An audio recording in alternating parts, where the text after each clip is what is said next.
Đuveč.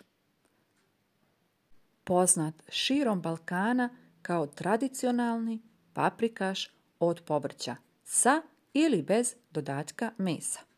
Tradicionalno se i kuha u zemljenoj posudi koja se zove đuveč. Često se pravi samo od povrća, iako neke verzije uključuju meso, ribu ili perad, kao kod nas, juneće meso.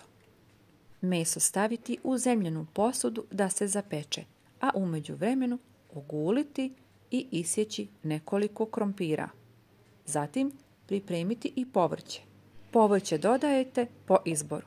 Mrkvu, luk, peršun ide na kraj, paprika i nekoliko listova blitve je naš današnji izbor. Idemo isjeći ovo povrće. Isjekli smo povrće i nakon što se meso tinsta dodajemo mrkvu, luk, papriku, blitvu, a kao što sam rekla, peršun dodajemo na kraj. Promiješajte meso i prvo dodajemo luk da se tinsta, odnosno karamelizira. Washington Post je 1985. godine nazvao đuveč jednim od najvećih svjetskih melanža povrća. Miješajte luk da se fino karamelizira i da se ne zalijepi za vašu posudu. U današnji đuveč sam odlučila dodati 1 šaku mješavine Fantazija. Također i nju sa lukom skupa prodinstati i miješati ravnomjerno. Kada smo izdinstali naš luk, dodajemo sljedeći ostatak povrća. Mrkvu, papriku, a zatim i naše listove blitve.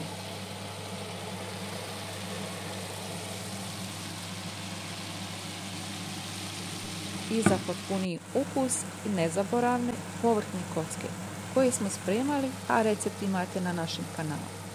1 šaka bamnje također ide u naš đuveč.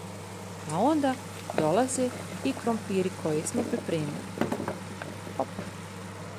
Ispadaše. Nema veze.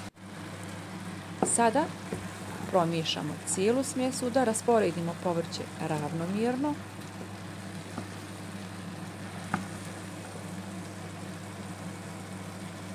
Zatim dodajte začine po ukusu. Mi smo dodali samo so jer ljute začine djeca ne vole. Sada nam je preostalo samo doliti vode. Vode sam dodala do polovine, otprilike đuveča. I potrebno je poklopiti i ostaviti na laganom vatri da se krcka. Da vidimo šta smo mi to spremili. Pogledajte kako lijepo izgleda. Iako je isključeno, i dalje krcka. Sada, kada je već pečeno, dodajemo peršun. Samo ćemo ga kratko još poklopiti i to je to. Možemo da uživamo. Žao mi je samo što vam ne mogu dočarati te mirise koji se isparavaju. I naravno, vrijeme je došlo i da probamo naše jelo. Jedna od blagodati koji daje kuhanje u zemljenim posudama jeste što je jelo jako dugo toplo i pored toga zemljena posuda mu daje poseban ukus. Još jedna zanimljivost. New York Times ga je 1977. godine posebno izdvojio kao jednu od čorbi od miješanog povrća karakteristični za različite kuhinje. A da li vi volite đuveč i kako ga vi spremate? Pišite nam.